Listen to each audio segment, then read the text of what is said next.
Olá, nós estamos aí na aula Como Ser Guiado pelo Espírito Santo de Deus, uma matéria maravilhosa, onde nós podemos ver aí que Deus nos criou um espírito, que possuímos uma alma e moramos dentro de um corpo. O corpo é esse tabernáculo e o Espírito Santo de Deus habita no nosso espírito. Quando Adão pecou, o espírito do homem se afastou, morreu, né? Morte, separação.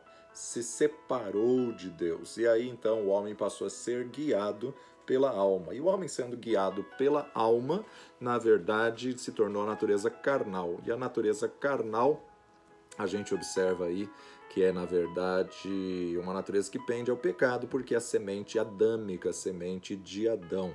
Nós estamos aí na terceira aula, na primeira parte da terceira aula dessa matéria, e na última aula nós estivemos falando da vinda de Jesus em carne e sangue, o corpo da vinda de Jesus em carne e sangue, né?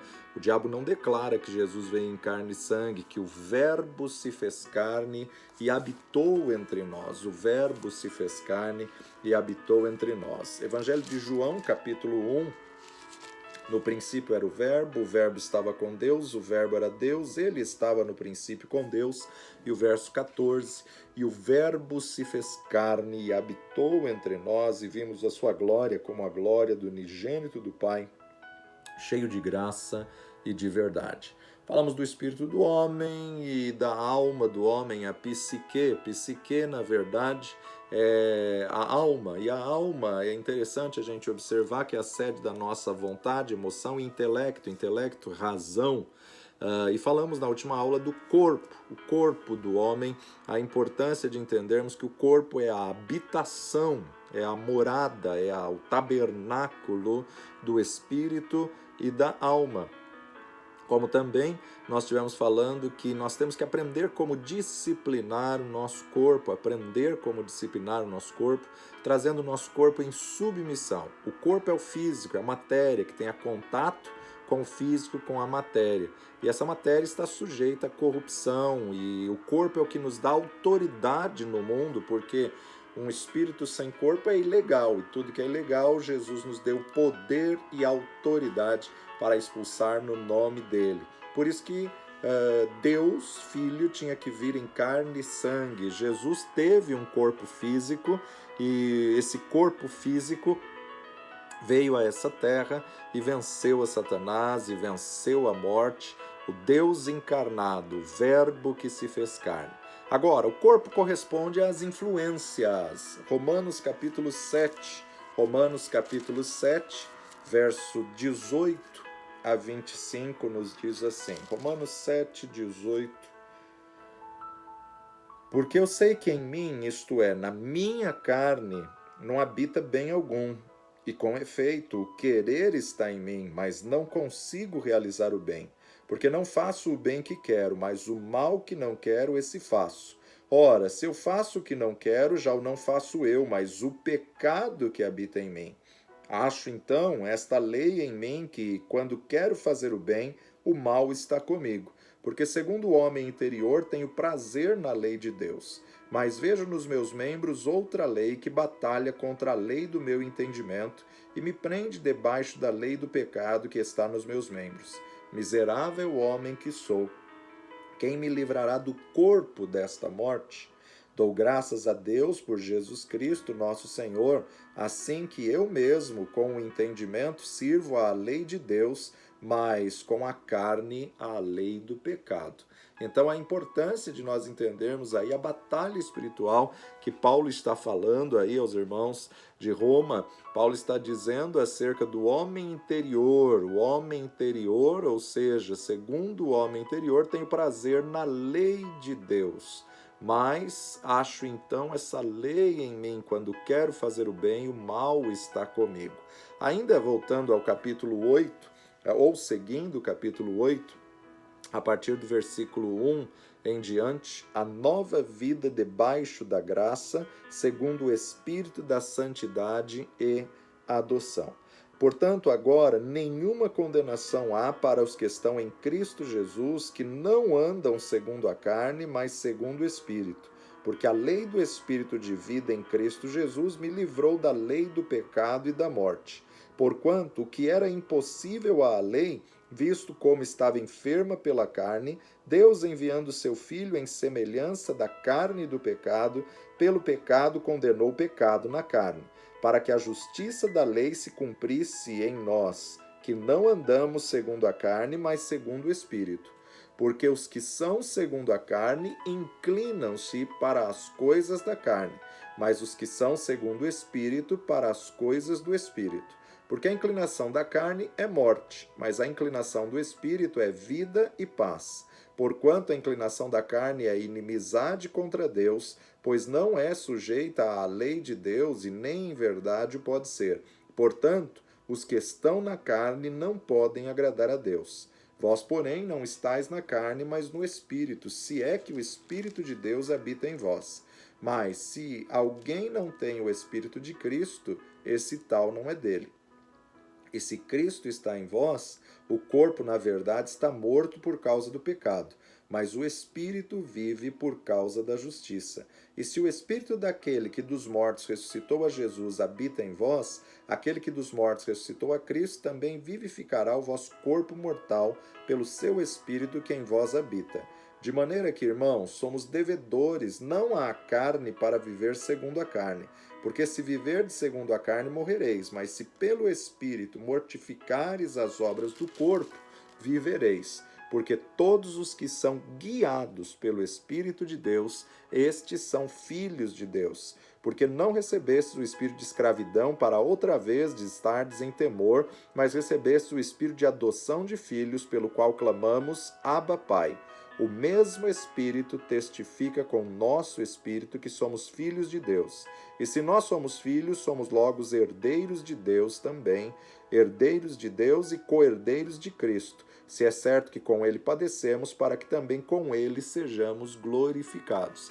Então, uma vez que Jesus veio em carne e sangue, ele, o Deus Todo-Poderoso, se revestiu desse templo, dessa carcaça de carne e sangue, e se tornou, na verdade, homem. O Verbo se fez carne, e na carne ele venceu o pecado, ele venceu a morte, na carne ele venceu, e agora nós temos que nos revestir de Cristo. Vós, porém, não estáis na carne, mas no Espírito, se é que o Espírito de Deus habita em vós. Agora, se alguém não tem o Espírito de Cristo, esse tal não é dele. Agora, se Cristo está em vós, então o corpo, na verdade, está morto. Por quê? Morremos para a natureza adâmica. O corpo, na verdade, está morto por causa do pecado.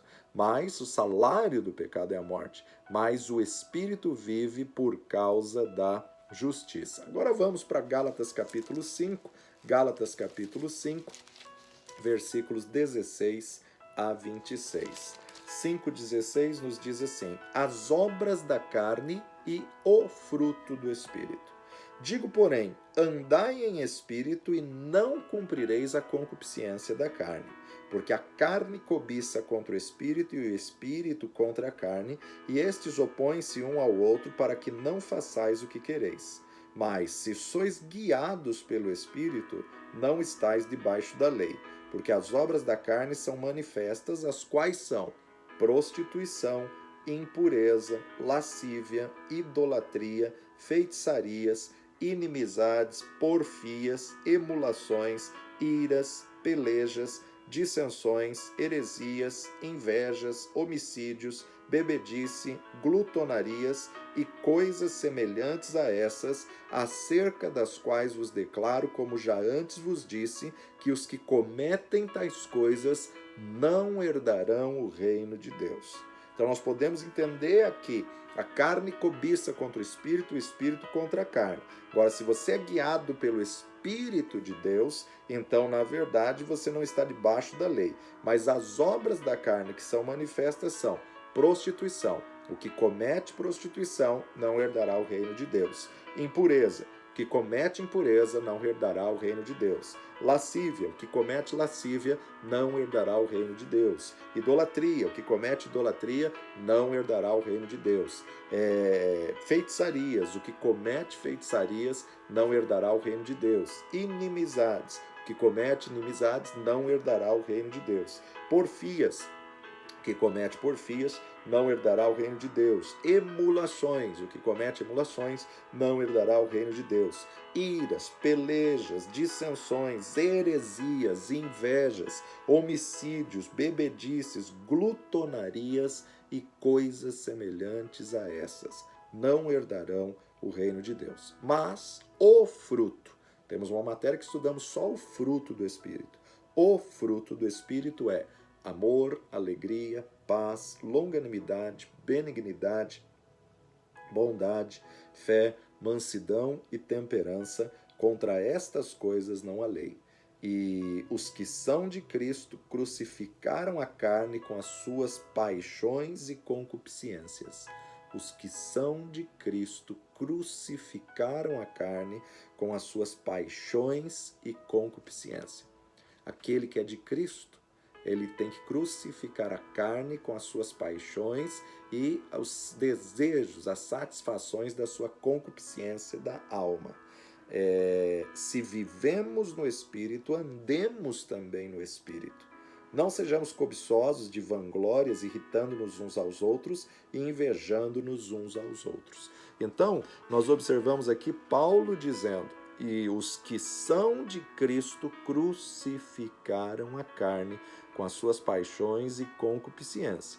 Existem pessoas que, na verdade, não falam mais hoje sobre crucificar a carne, não falam mais hoje sobre crucificar as concupiscências da carne, as paixões da carne.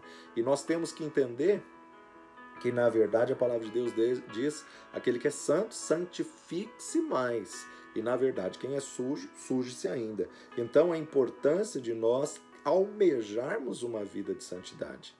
Se nós quisermos viver guiados pelo Espírito, temos que mortificar as obras da carne. Se nós quisermos ser guiados pelo Espírito, temos que subjugar a concupiscência, temos que submeter a alma à liderança do Espírito. E o Espírito Santo vai guiar no nosso espírito como devemos, então, viver. Deus quer não somente o Espírito. O Espírito, na verdade, está pronto. Cuidai para salvar a vossa alma. Cuidai para salvar a vossa carne. Então, a importância de nós entendermos que Deus quer espírito, alma e corpo sejam conservados plenamente irrepreensíveis. Não podemos servir ao Senhor só no Espírito. Ele quer a tua vida por completo. Ele quer a plenitude aí, espírito, alma e corpo. Romanos 12, 1 e 2... Rogo-vos, pois, irmãos, pela compaixão de Deus, que apresenteis o vosso corpo em sacrifício vivo, santo e agradável, que é o vosso culto racional. E não vos conformeis com este mundo, mas transformai-vos pela renovação do vosso entendimento, para que experimenteis qual seja a boa, agradável e perfeita vontade de Deus. Já falei sobre isso. Não tomeis a forma da forma deste mundo. O mundo quer te enquadrar num padrão, o mundo quer te enquadrar numa forma, o mundo quer te colocar dentro de uma forma. Não vos conformeis, não tomeis a forma da forma deste mundo, mas transformai-vos pela renovação do vosso entendimento, para que experimenteis qual seja a boa, agradável e perfeita vontade de Deus. Ainda temos o mesmo corpo que nós tínhamos antes de nos tornarmos uma nova criatura.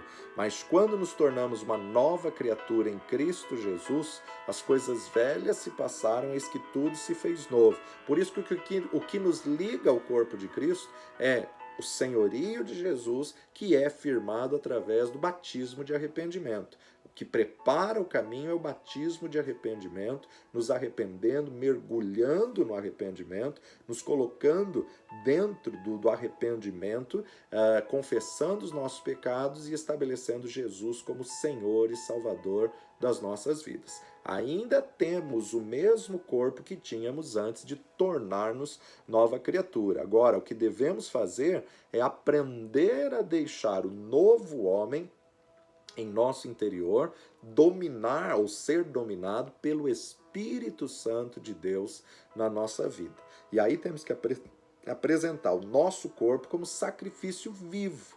Nosso corpo como sacrifício é o quê? Mortificar os desejos da carne, a concupiscência da carne, mortificar, praticando a palavra de Deus, ao invés de render-se às tentações, ao invés de ceder às concupiscências da carne, ao invés de render-se às circunstâncias. Segundo lugar, Deus quer o nosso corpo, mas Deus vive em nós. O Deus santo, eterno, soberano, puro, vive em nós. Segundo Coríntios, capítulo 4, verso 7, temos, porém, este tesouro em vasos de barro, para que a excelência do poder seja de Deus e não de nós. O tesouro que está dentro do vaso de barro é o Espírito Santo de Deus que vive dentro desse corpo. Esse corpo é o recipiente que retém o Espírito Santo de Deus, que você não pode extinguir. Não extingais o Espírito Santo de Deus, não apagueis, não anuleis o Espírito Santo, as profecias. Então temos um tesouro em vaso de barro. Vaso de barro somos nós.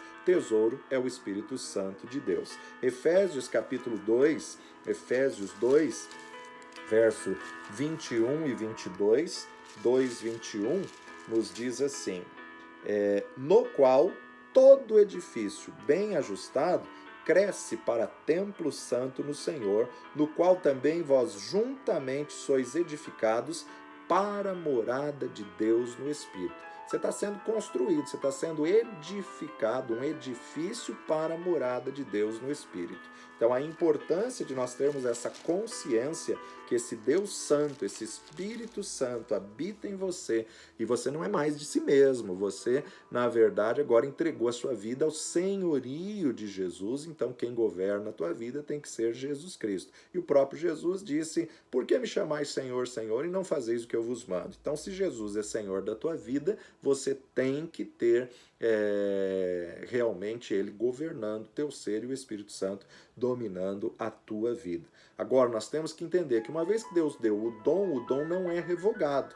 Se a pessoa se sujar, se lambuzar, ser usado não é sinal de ser aprovado. Ser usado não é sinal de ser aprovado. Por isso que dom é presente. Dom não é mérito, não é por merecimento, mas é um presente, uma dádiva de Deus. Então a pessoa pode fluir nos dons e estar sendo reprovada. Por isso que Paulo disse, para que pregando aos outros não venha perder a mim mesmo, para que salvando aos outros eu mesmo não venha não venha perecer, não venha ser perdido. Então ser usado não é sinal de ser aprovado. Então nós temos que tomar muito cuidado. E aí ficamos uma pergunta, Então por que Deus usa quem não aprova?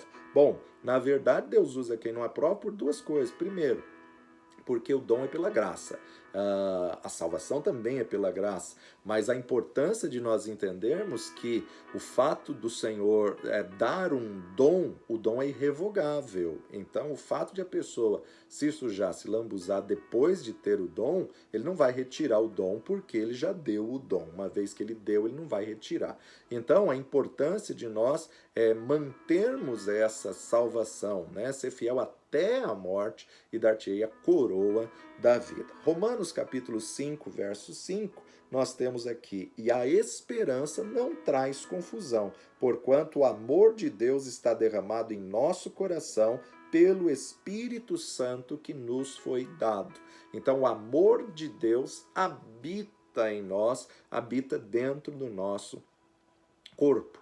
E Deus vai vivificar o nosso corpo. Romanos capítulo 8, verso 11, Romanos 8, 11. E se o Espírito daquele que dos mortos ressuscitou a Jesus habita em vós, aquele que dos mortos ressuscitou a Cristo, também vivificará o vosso corpo mortal pelo seu Espírito que habita em vós. Então, confessando Jesus como Senhor e Salvador, o Espírito que ressuscitou a Jesus habita em nós, também vivificará o nosso corpo mortal pelo seu Espírito que habita em vós. 1 Pedro, capítulo 2, primeira epístola de Pedro, capítulo 2, verso 24 e 25, levando ele mesmo em seu corpo todos os nossos pecados sobre o madeiro, para que, mortos para os pecados, pudéssemos viver para a justiça, e pelas suas feridas fostes sarados. Porque éreis como ovelhas desgarradas, mas agora tendes voltado ao pastor e bispo da vossa alma. Então nós éramos como ovelhas desgarradas, mas agora temos voltado ao pastor e bispo. Quem é o pastor e bispo? Senhor Jesus Cristo. Agora ele levou em seu próprio corpo os nossos pecados sobre o madeiro. Ele cravou, ele crucificou na cruz do Calvário os nossos pecados sobre o madeiro. E agora, mortos para os pecados, nós devemos viver para a justiça. Pelas feridas de Jesus fomos sarados. Voltando para Romanos capítulo 8, Romanos 8, verso 28, e sabemos que todas as coisas contribuem juntamente para o bem daqueles que amam a Deus, daqueles que são chamados por seu decreto. Todas as coisas, tudo é tudo. Todas as coisas contribuem para o bem daqueles que amam a Deus, daqueles que são chamados por seu decreto. Agora, como treinar então o espírito humano? Como treinar então o espírito humano? Nós temos que entender que, na verdade, nós éramos da natureza adâmica, e na natureza adâmica, o que aconteceu? Adão pecou, uma vez que ele pecou, todos pecaram e destituídos estão da glória de Deus. Então, o que acontece? Fomos por muitos e muitos anos dominados pela alma. O corpo foi dominado, governado pela alma. Então a alma se sente como o irmão mais velho. A alma se sente como o irmão mais velho quando o Espírito ressurgiu, quando o Espírito, quando você confessou Jesus e o Espírito reviveu, a alma não quer que o Espírito domine, né? O irmão mais velho quer guerrear. Uma figura clara disso é justamente a batalha dos filhos de Agar, do filho de Agar e de Sara, né? Ou seja, nós observamos aí Ismael zombando, rindo da questão de Isaac, até chegar ao ponto que Abraão tem que tomar uma decisão. Sara, faz o que você quer. Você que me ofereceu Agar para me deitar com ela. E ela tem que pôr para fora Ismael, ela tem que pôr para fora Agar, ela tem que pôr para fora a sugestão da alma. Porque, na verdade, Sara não ficou firmada na promessa de Deus, na palavra de Deus, ela sugestionou. Peraí, Abraão, Deus falou que você teria um filho, não falou comigo. Deus falou que você seria pai das nações. Quem sabe é com a tua escrava, quem sabe é com uma mulher que eu permita. E aí então ela oferece Agar para que Abraão se deitasse com ela. E aí então essa figura de Ismael fica como uma figura carnal, né? Um corpo dominado pela vontade humana, um corpo dominado pela sugestão da alma. A sugestão de Sara ali foi considerada a sugestão da alma, mas o que Deus tinha era a direção do Espírito, filho da promessa. Então, nós temos que pensar em primeiro lugar, como treinar o espírito humano. O espírito, ele na verdade é treinado por meio da palavra de Deus. Agora, a alma tem hábitos que ela estava acostumada antes do espírito dominar, antes do espírito ressurgir. Por isso que é importante a meditação na palavra de Deus, né? Há um potencial na meditação. Infelizmente, hoje, quando falamos em meditação, muitas pessoas logo coligam isso ao diabo, a Satanás, porque o diabo roubou a meditação para seitas, para filosofias e tudo mais, e hoje a meditação é mal vista. Mas essa é uma ferramenta poderosa, tanto é que a estratégia que Deus disse a Josué, né? Medita no livro desta lei que você vai prosperar e você vai levar o teu povo a vencer e se apropriar da terra prometida. E a estratégia que Deus deu ao salmista no Salmo 1, né? Medita de dia e de noite, porque então farás prosperar o teu caminho. Então, qual a definição de meditação? Meditação no Antigo Testamento vem da raiz da palavra original em hebraico, hagá. E hagá significa gemer, rosnar, proferir, cismar, resmungar, meditar, falar, ruminar, imaginar, refletir. Na verdade, Hagá é como ruminar. Sabe aquele animal que fica ruminando, ruminando, ruminando, ele engole, volta e rumina, mastiga, mastiga, mastiga, mastiga. Então, meditar significa ponderar. Meditar significa pensar em. Eu treino meu espírito pensando na palavra. Eu treino meu espírito considerando a palavra de Deus. Meditar também significa falar consigo mesmo em voz alta. O salmista meditava muito, né? O salmista dizia à sua alma: por que te abates, ó minha alma? Por que te perturbas dentro em mim? Aquieta-te, ó minha alma, eu ainda o louvarei. O salmista dizia à sua alma: com a minha voz clamo ao Senhor, com a minha voz ao Senhor suplico. O salmista declarava a sua vida, a sua carne, a sua alma. Agora, meditação no Novo Testamento significa refletir, resolver, girar a mente. Refletir, resolver, girar a mente. E a meditação na palavra de Deus tem resultados. Olha só, Mateus capítulo 12, verso 34, 12, 34 a 37, Jesus está falando, ele diz assim: raça de víboras, como podeis vós dizer boas coisas sendo maus? Pois do que há em abundância no seu coração, disso fala a boca. O homem bom tira boas coisas do seu bom tesouro. Se temos um tesouro em vaso de barro somos nós, então o tesouro é o Espírito Santo. Agora, quando eu medito, eu na verdade consulto o Espírito Santo de Deus.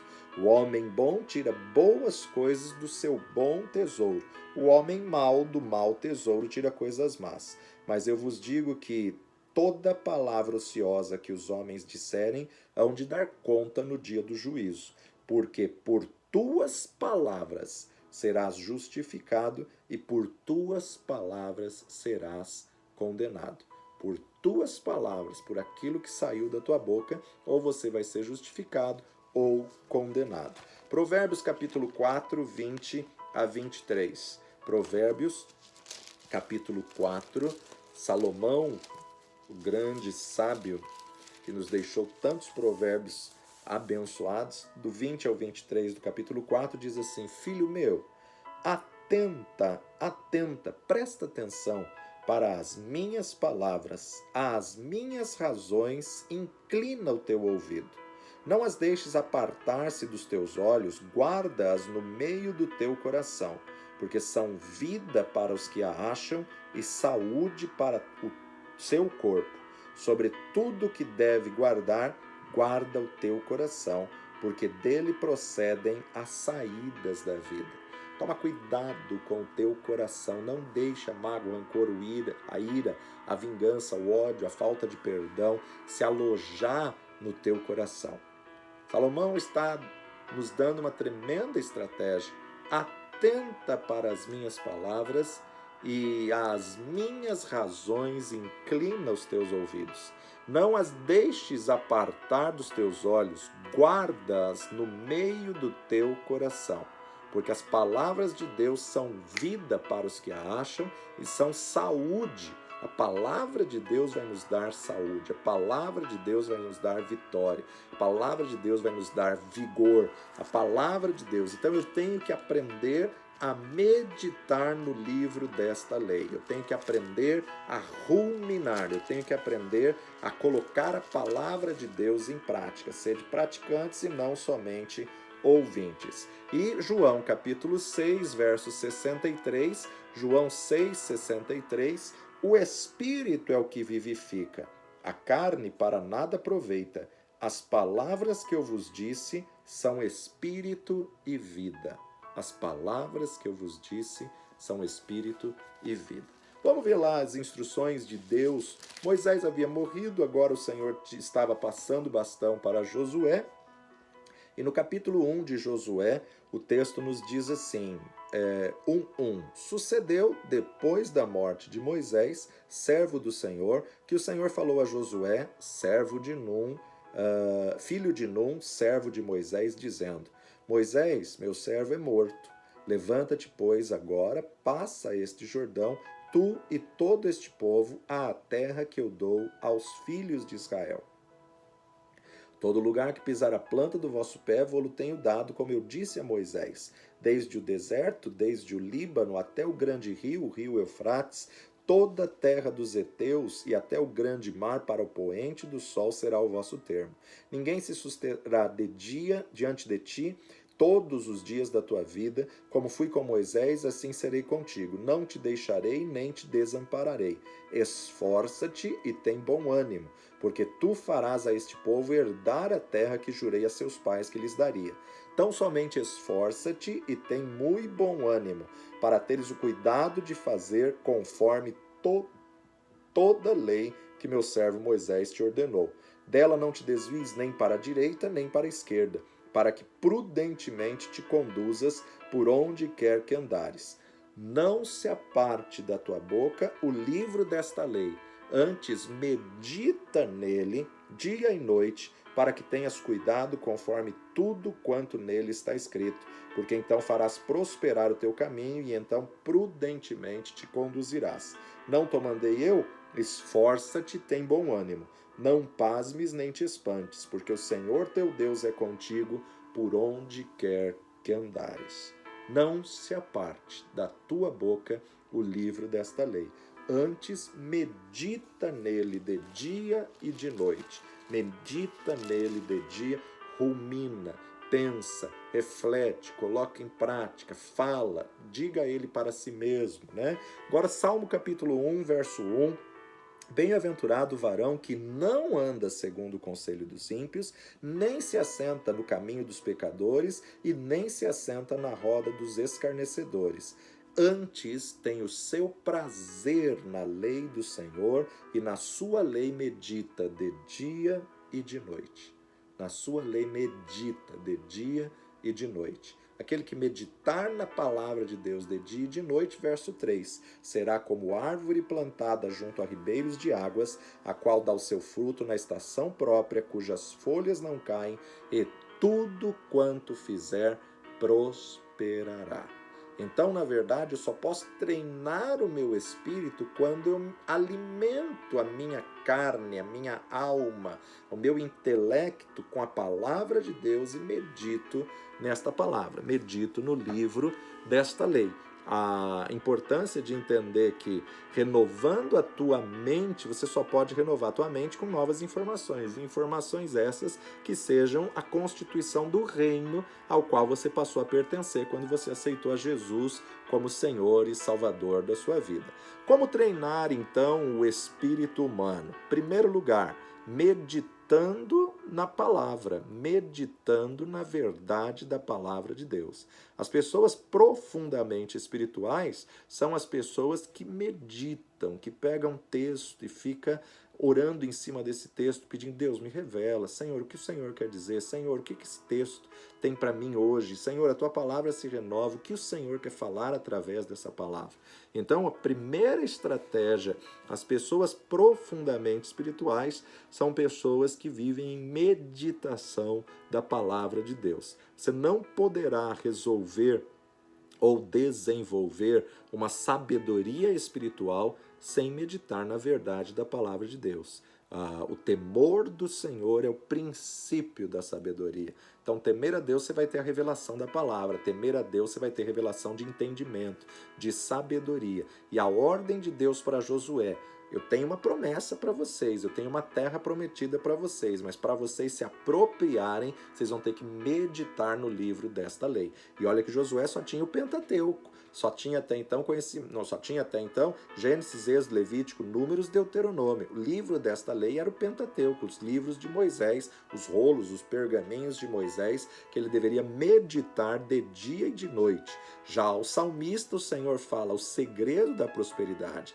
Bem-aventurado é o homem que tem o seu prazer na lei do Senhor e na sua lei medita. Se você quer ser guiado pelo Espírito Santo, medita de dia e de noite na verdade da palavra de Deus. Aquele que medita na verdade da palavra de Deus será como árvore plantada junto a ribeiro, sempre sendo regada, sempre sendo irrigada pela água viva. É claro que ela vai dar o seu fruto na estação própria e tudo quanto fizer prosperará, porque tem água da fonte vindo e regando ali as raízes e vai ser frutífera. Então, na verdade, quem medita recebe água da fonte que vai abençoar os seus frutos. Em segundo lugar, se você quer ser guiado pelo Espírito Santo, coloque a palavra de Deus em prática. Sede praticantes e não somente ouvintes. Sede praticantes. Então, em segundo lugar, pratique a palavra de Deus. Pratique a palavra de Deus. Então, Tiago capítulo 1, verso 2, e sede cumpridores da palavra e não somente ouvintes, enganando-vos com falsos discursos. Enganando-vos com falsos discursos. Sede praticantes. Há muitos que falam a respeito da palavra, mas dizem, olha, faço o que eu falo, mas não faço o que eu faço. Não serve, não é exemplo, não é modelo. Você tem que ser o maior modelo da palavra que você prega, porque a tua vida fala tão alto que as pessoas não conseguem ouvir a tua voz. Então, na verdade, você é carta viva lida todos os dias por todos os homens. Então tem muitas pessoas que a única Bíblia que vão ler é a tua vida. Então a tua vida tem que ser colocar a palavra de Deus em prática. Muitos falam a respeito da palavra e até mesmo se alegram nela, mas não são praticantes. E aí então não serve, né? Jesus conta uma parábola sobre aquele que edificou a casa sobre a areia e aquele que edificou a casa sobre a rocha. Sobre os dois vieram a palavra, mas um colocou em prática e um não colocou em prática. O que colocou em prática estava sobre a rocha, o que não colocou em prática foi edificada sobre a areia. Sobre os dois vieram as mesmas situações. Desceram os rios, correram, sopraram os ventos e desceu a chuva. E o que estava colocando em prática na sua vida sobre a rocha, a casa não caiu, subsistiu. Mas o que não colocou em prática na sua vida, a casa caiu e foi grande a sua queda. Então, na verdade, para eu ter uma casa edificada sobre a rocha, segundo ponto, eu tenho que colocar a palavra de Deus em prática na minha vida. Colossenses capítulo 3, verso 17, Paulo nos diz: e quando fizerdes por palavras ou por obras, fazei tudo em nome do Senhor Jesus, dando por ele graças a Deus Pai. Fazei tudo em nome do Senhor Jesus Cristo, dando por ele graças a Deus Pai. Em terceiro lugar, se você quer ser guiado pelo Espírito Santo de Deus, é requerida uma ação. A ação é requerida. Tiago capítulo 1, versículo 18 a 25. 18 a 25. Segundo a sua vontade, ele nos gerou pela palavra da verdade. A semente incorruptível, o verbo que se fez carne, ele nos gerou pela palavra da verdade para que fôssemos como primícias das suas criaturas. Sobre a prática da palavra de Deus. Sabeis isto, meus amados irmãos, mas todo homem seja pronto para ouvir, tardio para falar, tardio para se irar, porque a ira do homem não se opera à justiça de Deus. Pelo que, rejeitando toda a imundícia e acúmulo de malícia, recebei com mansidão a palavra em vós enxertada, a qual pode salvar a vossa alma. A palavra em vós enxertada, a qual pode salvar a vossa alma. Sede cumpridores da palavra e não somente ouvinte, enganando-vos com falsos discursos.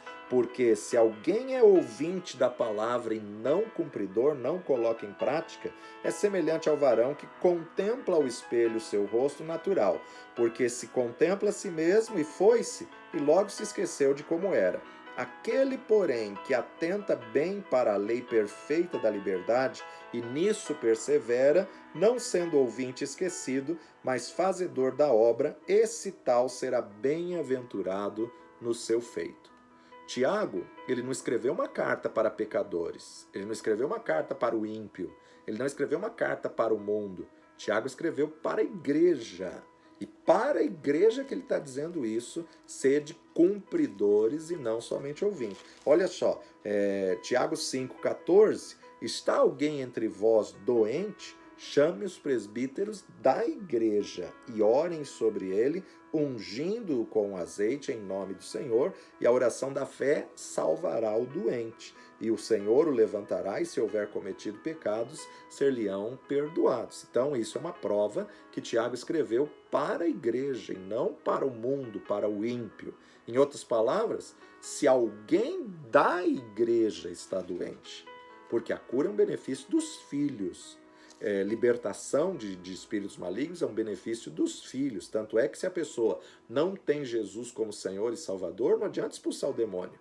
O demônio vai e anda por lugares áridos, procura repouso, não encontra, diz, tornarei para minha casa de onde saí. E tornando, traz mais 7 piores do que ele junto consigo. Então, fazer libertação numa pessoa que não tem Jesus como Senhor é piorar o caso dela. A cura é benefício dos filhos, é o pão da mesa.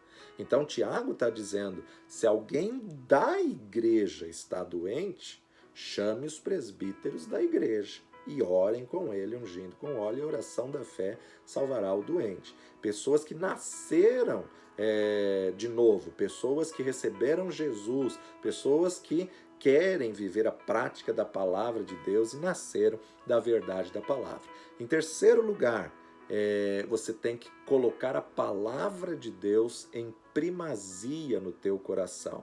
Você tem que colocar a palavra de Deus em prática. Você tem que colocar a palavra de Deus em primeiro lugar na sua vida, se você quer ser guiado pelo Espírito Santo de Deus. Mateus capítulo 6, verso 33, Jesus diz assim, mas buscai primeiro o reino de Deus e a sua justiça, e todas essas coisas vos serão acrescentadas. Buscar em primeiro lugar, colocar a primazia, a prioridade na tua vida tem que ser Jesus, tem que ser a palavra de Deus, tem que ser primeiro lugar na tua vida. Filipenses capítulo 4, versos 6 a 8. Não estejais inquietos por coisa alguma, antes as vossas petições sejam em tudo conhecidas diante de Deus, pela oração e súplicas com ações de graças. E a paz de Deus, que excede a todo entendimento, guardará os vossos corações e os vossos sentimentos em Cristo Jesus. Quanto ao mais, irmãos meus, tudo que é verdadeiro, tudo que é honesto, tudo que é justo, tudo que é puro, tudo que é amável, tudo que é de boa fama, se há alguma virtude, se há algum louvor, nisso pensai, ou seja, isso ocupe o vosso pensamento. Então, se você quer ser guiado pelo Espírito Santo de Deus, a primazia da tua vida tem que ser palavra de Deus. A prioridade, a primeiro lugar da tua vida tem que ser a palavra de Deus. Provérbios capítulo 4, verso 20 a 22. Filho meu, atenta, presta atenção às minhas palavras, às minhas razões, inclina o teu ouvido. Dá atenção, dá ouvido, dá prioridade. Não as deixes apartar-se dos teus olhos, guarda-as no meio do teu coração, porque são vida para os que a acham e saúde para o seu corpo. Sobre tudo que se deve guardar, guarda o teu coração, porque dele procedem as saídas da vida. Então, a palavra de Deus é vida para os que a acham e saúde para o seu corpo. E também temos aqui um quarto ponto, quarto lugar, obedeça instantaneamente à voz do Espírito Santo no teu espírito. Obedeça instantaneamente à voz do Espírito Santo no teu espírito. Provérbios 20, 27. A alma do homem é a lâmpada do Senhor, a qual esquadrinha todo o mais íntimo do ventre. Então, à medida que eu medito na palavra de Deus, Deus vai acender uma lâmpada, uma luz. Deus vai me direcionar, Deus vai me guiar aí pelo testemunho interior de acordo com a palavra de Deus. Deus jamais vai revelar alguma coisa em discordância da palavra de Deus. Romanos 8,16, o mesmo Espírito testifica com o nosso espírito que somos filhos de Deus. Então, o testemunho interior é a maneira primária de Deus guiar todos os seus filhos. Esse verso não afirma que dá testemunho com o nosso corpo, nem que dá testemunho com os nossos sentimentos. Não, eu não preciso sentir para saber que Ele está comigo. Eu tenho que crer na verdade da palavra de Deus, que Ele me deixou, que Ele me disse que que o Espírito Santo que Ele enviaria estaria conosco até a consumação dos séculos. Eu tenho que crer que o Espírito Santo está comigo, está em nós, e através da palavra de Deus eu tenho que colocar em prática essa verdade e descansar no Senhor. A nossa consciência é a voz do nosso espírito, a nossa consciência. Deus nos dá direção através do nosso espírito, e a paz seja o árbitro de Deus no vosso coração. Vamos para o intervalo e daqui a pouquinho a gente volta para podermos concluir a nossa aula de hoje.